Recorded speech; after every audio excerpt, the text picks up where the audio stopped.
E se eu te dissesse que, escondidas nas páginas da Bíblia, existem profecias tão precisas que impérios tentaram silenciá-las e que a história moderna muitas vezes escolhe ignorar? Profecias que não apenas previram o futuro, mas desenharam um mapa do tempo, revelando a ascensão e a queda das maiores potências mundiais séculos antes de acontecerem.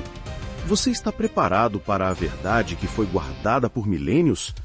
Se você busca uma fé que não teme a história, mas se fortalece nela, inscreva-se no canal e ative o sininho, pois o que vamos revelar hoje pode mudar sua perspectiva para sempre. Nossa jornada começa na antiga Babilônia, o maior império do mundo, governado pelo poderoso rei Nabucodonosor. No meio da noite, o rei teve um sonho que perturbou sua alma, uma visão que nenhum de seus sábios ou magos conseguiu decifrar. Foi então que um jovem cativo hebreu, conhecido por sua sabedoria e fidelidade a Deus, foi chamado à presença do rei. Seu nome era Daniel. Ele não apenas revelou o sonho, mas também seu significado divino. O rei havia visto uma estátua imponente, cabeça de ouro, peito e braços de prata, ventre e coxas de bronze, pernas de ferro e pés de ferro misturado com barro. Daniel, inspirado por Deus, decodificou a visão. A cabeça de ouro era o próprio império de Nabucodonosor, a Babilônia. Depois dele surgiria um reino inferior, de prata, o Império Medo-Persa. Em seguida, um terceiro reino de bronze, que dominaria toda a terra, a Grécia de Alexandre o Grande. E por fim, um quarto reino, forte como ferro, que esmagaria e quebraria tudo, o Império Romano. A precisão é assustadora. A história secular confirma essa sucessão de impérios com exatidão. Mas a profecia não parou por aí. Os pés, uma mistura frágil de ferro e barro, representavam a fase final deste poder. Um reino dividido e instável, exatamente como o Império Romano se fragmentou nas nações que vemos hoje. Esta é a primeira das grandes profecias de Daniel, um roteiro da história que se cumpriu à risca. É tão exata que muitos céticos, para não admitirem sua origem divina, afirmam que o livro de Daniel foi escrito depois desses eventos. Mas as evidências históricas e manuscritos antigos desmentem essa teoria, mostrando que Daniel escreveu séculos antes de Roma sequer se tornar um império. A revelação de Deus não era apenas um mapa político, era uma declaração de soberania, mostrando que acima dos reis da terra existe um rei no céu que governa a história.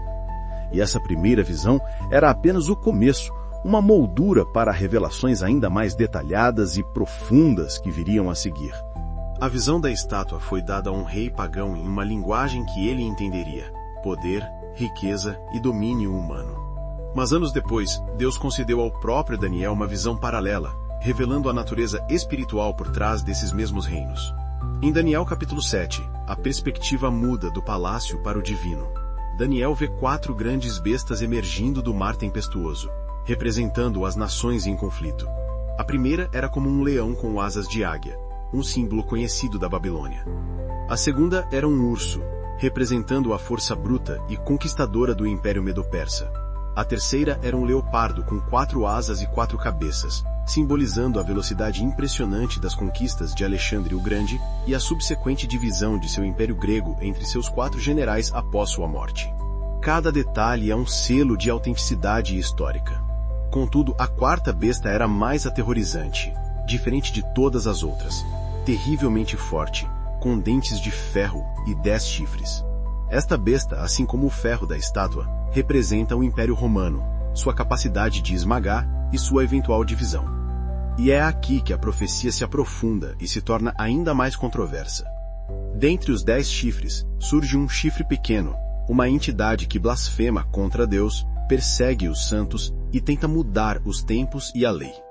A identidade deste poder tem sido objeto de intenso debate e estudo ao longo dos séculos, e é uma das partes das profecias de Daniel que muitos preferem não discutir, justamente por suas implicações teológicas e históricas profundas que ecoam até os nossos dias. A tentativa de apagar esta profecia não vem apenas de fora da fé, mas muitas vezes de dentro, por meio de interpretações que minimizam seu impacto. Mas o texto bíblico é claro.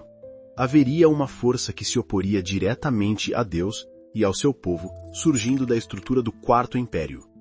E enquanto os reinos da terra se agitavam, a visão de Daniel se elevou a um tribunal celestial, onde o ancião de dias se sentou em seu trono. Ali, o juízo foi estabelecido. O poder das bestas foi retirado, e como o Filho do Homem, recebeu domínio, glória e um reino eterno. A profecia que começou com a agitação da história humana termina com a certeza da soberania divina, apontando para um clímax que transcende impérios e nos leva a um cronograma celestial ainda mais específico. Se as profecias dos impérios mundiais já parecem incrivelmente precisas, a terceira das profecias de Daniel que a história tentou apagar é de uma exatidão matemática que desafia a lógica humana e aponta diretamente para o coração do plano de salvação de Deus. Estamos em Daniel capítulo 9. O profeta está idoso, no exílio, orando e jejuando, e intercedendo por seu povo. Em resposta à sua oração sincera, o anjo Gabriel é enviado com uma mensagem extraordinária, uma linha do tempo divina conhecida como a profecia das 70 semanas. Gabriel revela a Daniel: 70 semanas estão determinadas sobre o teu povo e sobre a tua santa cidade. Os estudiosos da Bíblia concordam amplamente que estas não são semanas de dias, mas semanas de anos. 70 semanas de 7 anos, totalizando 490 anos. A profecia então divide esse período em 3 partes. A contagem regressiva começaria com um decreto para restaurar e reconstruir Jerusalém. A história nos mostra que o decreto mais completo foi emitido pelo rei Artaxerxes, da Pérsia, em 457 a.C. A partir dessa data, a profecia diz que haveria 7 semanas, 49 anos, e depois 62 semanas, 434 anos, totalizando 69 semanas, ou 483 anos até a vinda do Messias, o Príncipe.